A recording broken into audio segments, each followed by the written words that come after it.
Morning student, मैं Sohan Sandhu Gurugram teacher training college Shri Vijaynagar. इस YouTube channel पर आपका स्वागत है। तो मैं आपको बीएड में आपका टीचिंग सब्जेक्ट हिंदी करवा रही हूँ। हिंदी में आपकी फर्स्ट यूनिट कंप्लीट हो चुकी है, तो अब आज मैं आपको आपकी सेकेंड यूनिट स्टार्ट करवाऊंगी। तो सेकेंड यूनिट में आपका जो टॉपिक है वो क्या है, मातृभाषा। यानी कि हम जो मातृभाषा कहते किसे हैं, मातृभाषा उसे कहते हैं जो हम अपने घर परिवार, अपने माता पिता से अपने परिवार में रह के सीखते हैं, उसे क्या कहते हैं, हम मातृभाषा कहते हैं। तो जो आज का हमारा टॉपिक है वो कौन सा है, मातृभाषा। तो मातृभाषा बालक और किशोर, यानी कि जो हमारी मातृभाषा है वो बालक और किशोर विद्यार्थियों के दैनिक व्यवहार, यानी कि जो बच्चा है या किशोर बड़ी अवस्था वाला बच्चा है, जो बालक है या किशोर है, तो वो क्या होता है, अपने दैनिक व्यवहार, यानी कि जो उसका दैनिक व्यवहार है, जो उसका डेली रूटीन का जो उसका व्यवहार है, तो उसमें वो क्या करता है, इस मातृभाषा को बोलता है। तो मातृभाषा वह अन्य सभी विषयों का ज्ञान का आधार होती है, यानी कि जो हमारी मातृभाषा है, जिसे हम अपने घर परिवार, अपने माता पिता से सीखते हैं, उसे मातृभाषा कहते हैं। कोई भी जैसे बालक हो गया, किशोर हो गया, अपने दैनिक व्यवहार में उसको काम में लेता है या उस भाषा को बोलता है, तो उसे भी हम मातृभाषा कहते हैं। अन्य सभी विषयों के ज्ञान का ये क्या होती है, आधार होती है। और मातृभाषा होती है वो क्या होती है, सरलतम होती है, यानी कि आसान होती है, सरलतम भाषा होती है।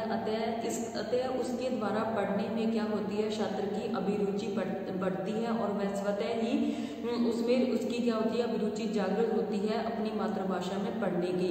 तो वो मातृभाषा को क्या करता है, सृजन करता है, वो साहित्य के रूप में उसको क्या करता है, स्वीकार करता है। जैसे कि कोई मातृभाषा होती है, पंजाबी होगी, इसको हिंदी को भी कह सकते हैं, इंग्लिश को भी कह सकते हैं, तो ये क्या होती है, मातृभाषा होती है। और वो बच्चा क्या करता है, इसको साहित्य के माध्यम से क्या सीखता है, और अभिरुचि के अनुसार स्वतः ही उसके अंदर रुचि या स्वतः ही क्या होती है, जागृत होती है।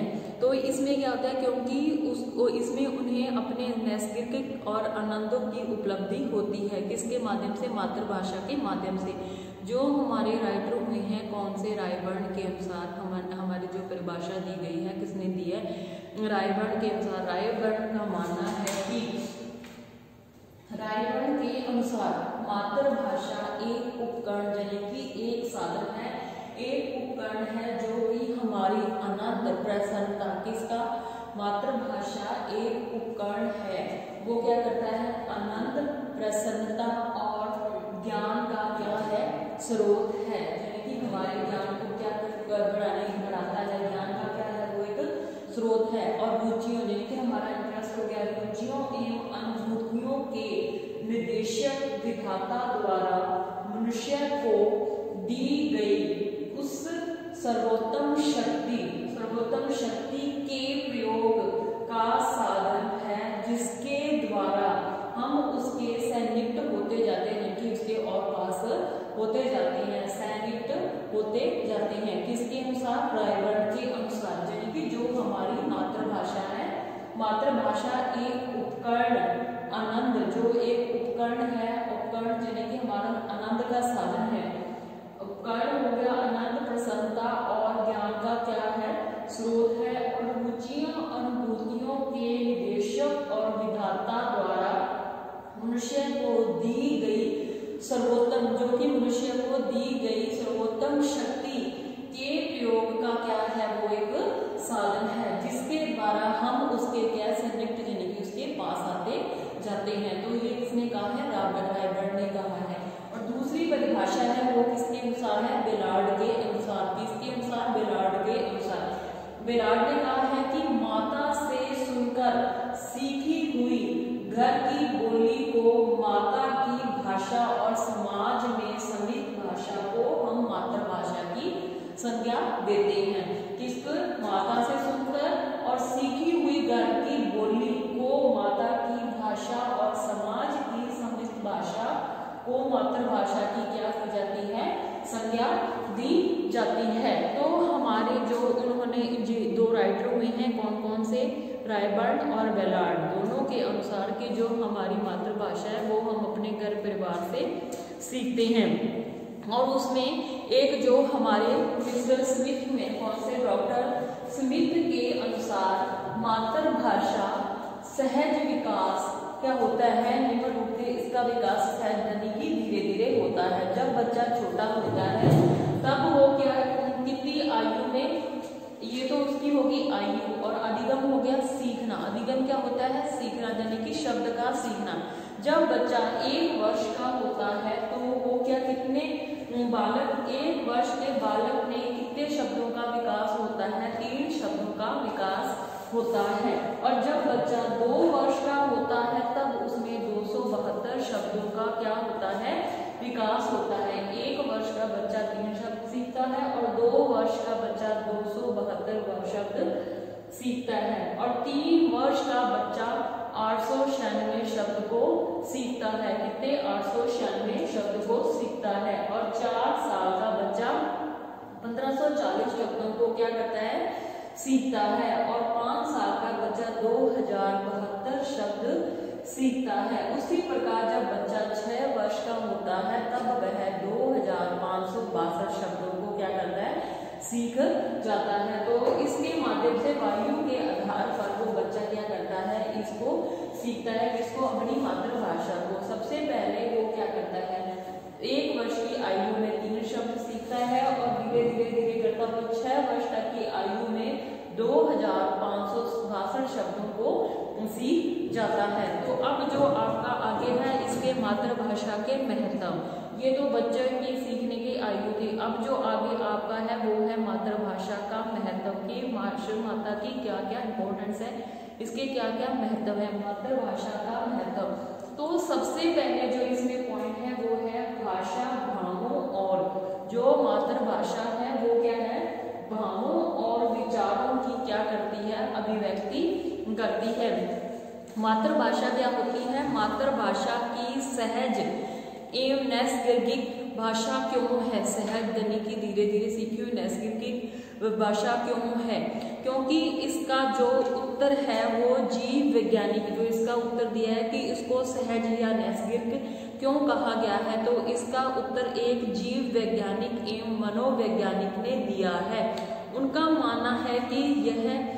मानना है कि नवजात शिशु यानी कि छोटा बच्चा अपने मस्तिष्क में जब ध्वनियों को क्या करता है, इकट्ठा करता जाता है, उन ध्वनियों इकाइयों का क्या करता है, संग्रह करता जाता है, यानी कि उनको इकट्ठा करता जाता है, जिनके सहारे वे क्या करता है, नई शब्दावली को तैयार करता है और शब्दावली को सीखता जाता है और जोड़ता जाता है।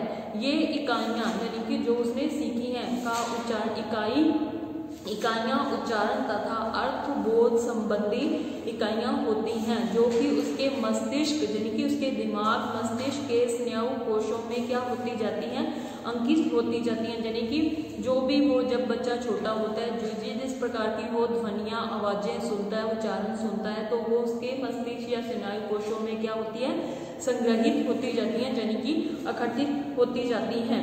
निश्चित ही ये इकाइयां मातृभाषा की ही होती हैं, क्योंकि जो बच्चा सुनता जाता है ये सारी इकाइयां किसकी होती हैं, मातृभाषा की ही होती हैं। जबकि शिशु को जन्म के स्थान से हटकर किसी अन्य भाषियों के मध्य नहीं पहुंचा दिया जाए, यानी कि जो भी वो भाव जो भी वह सुनता है उसके आधार पर उनको उसी के आधार पर अपने विचारों और भावों को क्या करता है, प्रकट करता है। जो भी उसके मस्तिष्क में या स्नायु कोशों में जो भी ध्वनियां या उच्चारण इकाइयां पड़ती हैं उसी के आधार पर वो क्या करता है, अपने विचारों और भावों को प्रकट करता है। उसके बाद आगे वाला जो है इसमें है भाषा विचार प्रस्तुत नहीं है, विदु विचारों की क्या है, ये जननी है। भाषा क्या विचार प्रस्तुत नहीं है, यानी कि विचारों के आधार पर ही मनुष्य को मानव कहा जाता है। नहीं तो वो अगर मनुष्य को भाषा नहीं आती तो उसको पशु पक्षियों के समान, तभी उसको पशु पक्षियों से क्या किया जाता है, श्रेष्ठ माना जाता है। यानी कि जो हमारी ये विचारों की जननी है उसको क्या करती है, उत्पन्न करती है। हमारी भाषा है वह विचार प्रसूत नहीं है, वो क्या करती है, हमारे विचारों को क्या करती है, उत्पन्न करती है। उसके बाद आपका आगे तीसरा पॉइंट आगे आ जाता है इसमें मातृभाषा और सृजनात्मक सृजनात्मक शक्ति, सृजनात्मक होता है सीखने की शक्ति का क्या करती है, विकास करती है, जो हमारी मातृभाषा होती है। इसमें हमारे जो राइटर हुए कौन से, टैगोर के अनुसार ये साहित्यिक कृतियां हैं। सृजन शक्ति का विकास मातृभाषा में क्यों होता है? दीर्घकालीन साहचर्य के अनुसार मातृभाषा का संबंध भौगोलिक, यानी कि जिस एरिया में हम रहते हैं, भौगोलिक, प्राकृतिक, सामाजिक, सांस्कृतिक परिवेश तथा उसके परंपरागत इतिहास से जुड़ा होता है। यानी कि जिस व्यक्ति जहाँ रहता है उसकी मातृभाषा वैसी होती है, जैसे हम राजस्थान तो राजस्थानी, पंजाब में पंजाबी, लेकिन हमारी अलग अलग स्टेट में अलग अलग प्रकार की भाषाएं पाई जाती हैं, और जिस भौगोलिक स्थिति में व्यक्ति रहता है उसी तरह की परंपराओं इतिहास से वह क्या होता है, जुड़ा होता है। अंग्रेजी के एक शिक्षक हुए कौन से, टी.एम. बेगडे ने अपना अनुभव लिखा है कि अंग्रेजी कविता को सौंदर्य तत्व, यानी इसमें स्वर, ध्वनि, लय, शब्द, संगीत, भाव, बिंब, अलंकार आदि विद्यार्थियों को मुग्ध नहीं कर पाते। इसमें क्या होता है, मातृभाषा एक सांस्कृतिक भाषा होती है जिसमें कि हम काव्यात्मक, सहज और बोधगम्यता को क्या करते हैं, प्रेरणाप्रद करते हैं। तो ये क्या होती है, जो हमारी मातृभाषा होती है वो सृजनात्मक शक्ति का विकास करती है, वो सीखने से संबंधित होती है। उसके बाद आगे आपका पॉइंट आ जाता है इसमें मातृभाषा और बौद्धिक विकास। जो हमारी मातृभाषा है उसका बौद्धिक विकास, ज्ञानार्जन, यानी कि हमारी जो नॉलेज है ज्ञानार्जन एवं चिंतन है कि जो हमारी मातृभाषा है वो उसमें क्या होता है कि मातृभाषा बौद्धिक और ज्ञानार्जन एवं चिंतन है। उनका मानना है, किनका मानना है कि G.S. थॉम्सन कौन हुए, हमारे एक राइटर हुए हैं, वो कौन से, G.S. थॉम्सन। उनका मानना है कि मूक यानी कि बधिर, जिनको कि बोलना नहीं आता, बालक का मंद बुद्धि वाले बालक होते हैं, परीक्षाओं में सफल नहीं हो पाते क्योंकि उनके पास क्या होती है, किसी प्रकार की कोई भाषा नहीं होती। इस प्रकार वो क्या होते हैं, प्रतियोगिताओं में सफल नहीं होते क्योंकि उनके पास एक तो भाषा नहीं होती और दूसरा वो क्या होते हैं, मंद बुद्धि होते हैं। तो ये मातृभाषा है वो क्या है, मातृभाषा बौद्धिक विकास एवं ज्ञानार्जन एवं चिंतन करती है। यानी कि जो मूक या बधिर बच्चे हैं वो प्रतियोगिताओं में सफल नहीं हो पाते क्योंकि उनके पास क्या होती है, मातृभाषा का विकास नहीं होता उनके अंदर। उसके बाद आपका आगे वाला है भावात्मक विकास, यानी कि हमारे जो भाव हैं, भावात्मक विकास का सर्वोत्तम साधन है। जो हमारी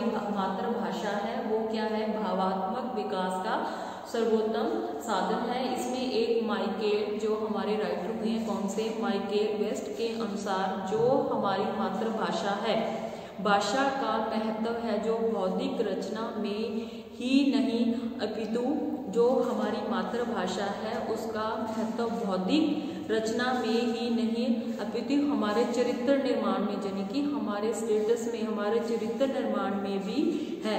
विदेशी भाषा का साहित्य हमारे हृदय भावों को उतना उद्वेलित नहीं कर सकता जितना कि हमारी मातृभाषा कर पाती है, क्योंकि मातृभाषा जो हमारी होती है, साहित्य में हमारा गहरा और सांसारिक संबंध होता है। किससे, हमारी मातृभाषा।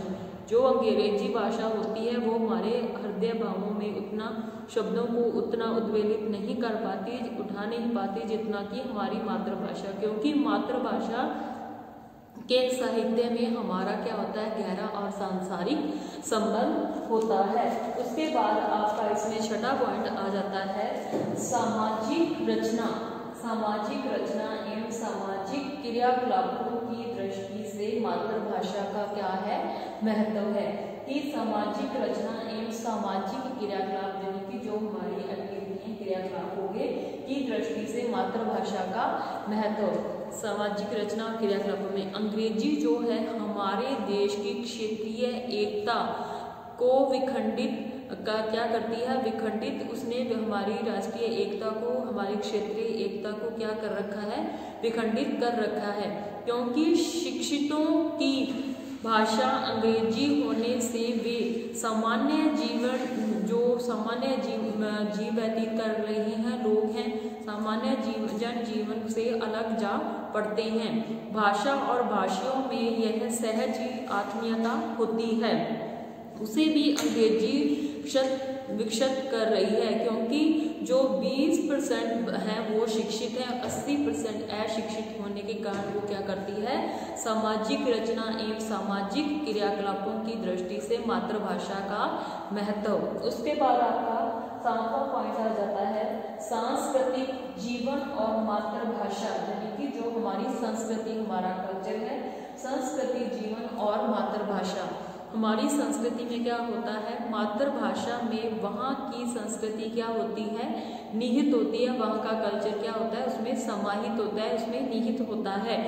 और मातृभाषा का स्थान, जो हमारी मातृभाषा है उसका स्थान अंग्रेजी को देने से बहुत से शिक्षित भारतीयों में यह भावना समा जाती है कि देशी साहित्य और संस्कृति, जो हमारी देशी साहित्य है और संस्कृति है वो क्या है, तुच्छ है। चार पुरुषार्थ, त्रिगुण इत्यादि में यह त्यागी जाती है। इसके साथ ही हमारे क्या होते हैं, भावात्मक संबंध जुड़े होते हैं किसके, हमारी मातृभाषा के साथ। उसके बाद आपका ये 8वां पॉइंट आ जाता है जीवन के प्रति। 8वां पॉइंट है जीवन के प्रति एवं मातृभूमि यानी कि हमारी धरती, मातृभूमि के प्रति स्वस्थ दृष्टिकोण का विकास आदि किसके माध्यम से, मातृभाषा के माध्यम से। यानी कि हमारे जीवन के प्रति एवं मातृभाषा के प्रति स्वस्थ दृष्टिकोण का विकास करती है, कौन करती है, मातृभाषा करती है। कि जननी जन्म, इसमें क्या होता है, जो हमारी मातृभाषा है उसमें जो भी मैं तत्काल ही अंग्रेजी शिक्षा को क्या करने के, बंद करने में समर्थ हूँ। ये किसने कहा है, शिक्षाविद जो हमारे हुए कौन से, माइकेल वेस ने अपनी पुस्तक कौन सी, लैंग्वेज एंड एजुकेशन में लिखा है कि मैं तत्काल ही अंग्रेजी शिक्षा को बंद करने का समर्थक हूँ यदि वह मातृभाषा की शिक्षा में क्या कर रही है, बाधक बन रही है, क्योंकि ज्ञान की अपेक्षा आत्मा मूल्य को अधिक महत्व दिया जाता है। और ये आपके क्या हो गए, राष्ट्रीय जो हमारी मातृभाषा है उसके महत्व हो गए। उदाहरण के तौर पर मैं इसमें बता दूं कि जो हमारी भारतीय भाषा में साहित्य, जो हमारी भारतीय भाषा के साहित्य में जो भारतीय रीति रिवाज हो गए, विश्वास हो गया, प्रथाएं होगी, सामाजिक मनोवृत्तियां होगी एवं आस्थाएं होती हैं, लोगों की शिष्टाचार हो गया, मानवीय संबंध हो गए आदि सभ्यता एवं संस्कृति के साथ क्या है, संस्कृति के तत्व अन्यास ही प्रतिबिंबित होते हैं और उनके जीवन का संबंध अपने क्या होता है, अतीत से जुड़ा होता है, यानी कि पीछे। और वर्तमान जो हमारी पीढ़ी है, वर्तमान युग है जो हमारा, इसमें बालक प्रेमचंद के उपन्यास पढ़कर स्वतंत्रता झलक की उसमें झलक पा सकते हैं। और गांवों का जीवन, जैसे कि वहाँ पे गांव में रहने वाले किसान, मजदूर, जमींदार, महाजन, उनके परस्पर संबंध आदि के सुख से मुख होकर उसको क्या करते हैं, जगमगा उड़ते हैं। और इसी के आधार पर मैंने आज आपको मातृभाषा के बारे में बताया था कि मातृभाषा क्या होती है। मातृभाषा वह होती है जो हम अपने घर परिवार या अपने माता पिता या अपने समाज से सुनकर ग्रहण करते हैं, उसे हम मातृभाषा कहते हैं। इसमें मातृभाषा में क्या होता है, मातृभाषा में बालक या किशोर विद्यार्थी अपने दैनिक व्यवहार में क्या करते हैं, उसके व्यवहार को किसके माध्यम से, हमारी मातृभाषा के माध्यम से क्या करते हैं, प्रयुक्त करते हैं। वह अन्य सभी विषयों का ज्ञान का आधार होती है। जो हमारी मातृभाषा होती है वह अन्य सभी विषयों के ज्ञान का क्या होती है, आधार होती है। और मातृभाषा सरलतम भाषा होती है। जो हमारी मातृभाषा होती है वो क्या होती है, सरलतम होती है, यानी कि आसान होती है। और उसके द्वारा ही पढ़ने में बच्चे की क्या होती है, अभिरुचि स्वतः ही उसमें उसके अंदर क्या होती है, जागृत हो जाती है। और जो हमारी मातृभाषा की सृजित हमारे साहित्य होते हैं, साहित्य की ओर बालक और किशोर क्या होते हैं, स्वतः ही अभिमुख होते जाते हैं। उसके बाद मैंने आपको इसमें 2 राइटर बताए थे, कौन कौन से, रायबर्न और बेलार्ड। रायबर्न ने कहा है कि मातृभाषा एक उपकरण है, आनंद और प्रसन्नता ज्ञान का स्रोत है और रुचियों की अनुभूतियों का निदेशक है और विधाता द्वारा मनुष्य को दी गई उस कि ये हमें ईश्वर द्वारा प्राप्त है, हमारे विधाता द्वारा प्राप्त है। मनुष्य को सर्वोत्तम शक्ति है, शक्ति का प्रयोग साधन है जिसके द्वारा कि हम उसके सन्निकट आते जाते हैं मातृभाषा के माध्यम से, और यह मातृभाषा हमें ईश्वर से द्वारा प्राप्त होती है। उसके बाद है हमारे जो बेलार्ड के अनुसार, किसने कहा है, बेलार्ड ने कहा है कि माता से सुनकर, बेलार्ड के अनुसार माता से सुनकर सीखी हुई घर की बोली को माता की भाषा और समाज की समीप भाषा को मातृभाषा की कहना जाती है। समीप यानी कि समाज द्वारा जो बोली जाती है, समीप की जाती है भाषा को मातृभाषा की क्या दी जाती है, संज्ञा दी जाती है। और उसके बाद हमारे जो डॉक्टर समिति हुई हैं उनके अनुसार बच्चे को सहज विकास के रूप में, यानी कि जैसे जैसे बच्चा बड़ा होता जाता है वैसे वैसे उसमें क्या होती है, शब्दों की वृद्धि होती जाती है। जब बच्चा 1 साल का होता है तब उसमें 6 शब्दों का आयु और उसके बाद अधिगम होता है सीखना। तो जब बच्चा 1 वर्ष का होता है तो तब उसमें 3 शब्दों को सीखता है। जब वह 2 वर्ष का होता है तो 272 शब्दों को सीखता है, और 3 वर्ष में वह बच्चा 896 शब्दों को सीख जाता है, और 4 वर्ष की आयु में बच्चा 1590 शब्दों को सीख जाता है। उसके बाद आपका 5वां है, 5 वर्ष का बच्चा होता है तो वो 272 शब्दों को सीख जाता है, और जब 6 वर्ष का बच्चा होता है तो 2562 शब्दों को सीख जाता है। तो ये जैसे जैसे बच्चे की आयु बढ़ती जाती है वैसे वैसे उसके शब्दों में भी क्या होता है, हो जाता है, विकास होता जाता है, बढ़ोतरी यानी कि उसकी शब्दों की बढ़ोतरी होती जाती है। उसके बाद मैंने आपको मातृभाषा का महत्व बताया था, इसका कि क्या महत्व है। तो सबसे पहला महत्व ये है कि क्या इंपॉर्टेंस है इसकी, है कि भाषा भावों और विचारों की क्या है, अभिव्यक्ति है। जो हमारे भाव होते हैं, विचार होते हैं, उसको हम मातृभाषा के माध्यम से क्या करते हैं, उसको अभिव्यक्त करते हैं। किसी के सम्मुख हम अपने भावों और विचारों को रखते हैं, किसके माध्यम से, हमारी मातृभाषा के माध्यम से। उसके बाद जैसे कि बच्चा जब छोटा होता है तो वह क्या करता है, जब वह छोटा होता है तो उसके मस्तिष्क में या उसके स्नायुकोशों में स्नायुकोश होते हैं, उसमें अनेक प्रकार की ध्वनियों का क्या होता है, इकाइयां एकत्रित होती जाती है, जिससे कि बच्चा उन इकाइयों के माध्यम से नए शब्दों को क्या करता है, सीखता जाता है और जोड़ता जाता है। उसके बाद आपको मैंने दूसरा पॉइंट बताया था कि भाषा विचार प्रस्तुत नहीं है बल्कि यह द्वितीय विचारों को उत्पन्न करने वाली है, यानी कि विचारों को उत्पन्न करने वाली है। जो हमारी विचार है, भाषा है, वह विचार प्रस्तुत नहीं है, वह क्या करती है, विचारों को उत्पन्न करने वाली, यानी कि उसको जननी है, उसको उत्पन्न करने वाली है। उसके बाद तीसरा मैंने आपको इसमें बताया कि मातृभाषा और सृजनात्मक शक्ति होता है सीखना शक्ति का क्या करती है, विकास करती है। जो हमारी मातृभाषा है वो हमारी क्या करती है, सृजनात्मक शक्ति का विकास करती है मातृभाषा। इसमें क्या होता है कि जो हमारे अंग्रेजी शिक्षक हुए दीर्घकालीन सहचार्य के अनुसार कि जो हमारी मातृभाषा का संबंध भौगोलिक प्राकृतिक, यानी कि हम जिस एरिया या क्षेत्र में रह रहे हैं उसी के आधार पर हमारे सामाजिक सांस्कृतिक परिवेश होते हैं और परंपरागत इतिहास से हम क्या होते हैं, जुड़े होते हैं। और एक अंग्रेजी के शिक्षक टी.एम. पैके ने लिखा है कि अंग्रेजी की कविता है कि स्वर, ध्वनि, लय, छंद, संगीत, भाव, बिंब, अलंकार आदि विद्यार्थियों के मुग्ध क्या होते हैं, नहीं होकर पाते, और तुलसी, सुर, मीरा आदि के पदों को, सूक्तियों को वो क्या करते हैं, ग्रहण कर पाते हैं।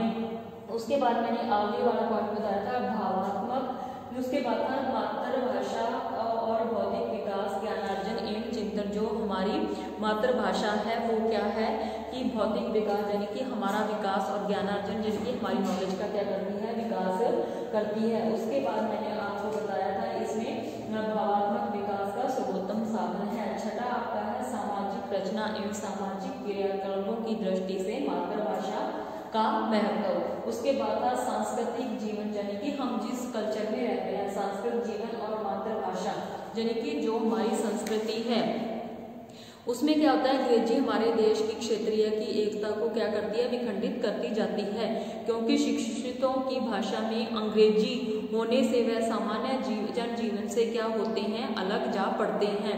एक भाषा भाषियों की आत्मीयता होती है, जिनकी उसमें आत्मा होती है। उसके बाद आपका इसमें आ जाता है संस्कृति जीवन आदि हो जाता है। उसके बाद इसमें लास्ट पॉइंट जीवन के प्रति हम मातृभूमि के प्रति स्वस्थ दृष्टिकोण का क्या करते हैं, विकास करते हैं। यानी कि हमारी मातृभाषा है हमारी मातृभूमि की जननी जन्म और भूमिशम स्वर्गग्रयासी, यानी कि मातृभाषा उसका साहित्य अपनी धरती और परिवेश, हमारी जो धरती है हमारा जो परिवेश है के प्रति आत्मीयता के भाव को क्या करती है, उत्पन्न करती है। तो आज मैंने आपको सेकंड यूनिट में फर्स्ट टॉपिक करवाया है आपका मातृभाषा। सबसे पहले मैंने आपको मातृभाषा का अर्थ, उसके बाद मातृभाषा का परिभाषा, उसके बाद उसकी जो महत्ता है उसको सहज कैसे सीखते हैं, उसके बाद उसके महत्व मैंने आपको बताए हैं। तो आज की क्लास आपकी यही खत्म होती है। तो कल की क्लास में आपको मैं नए टॉपिक के साथ मिलूंगी। धन्यवाद।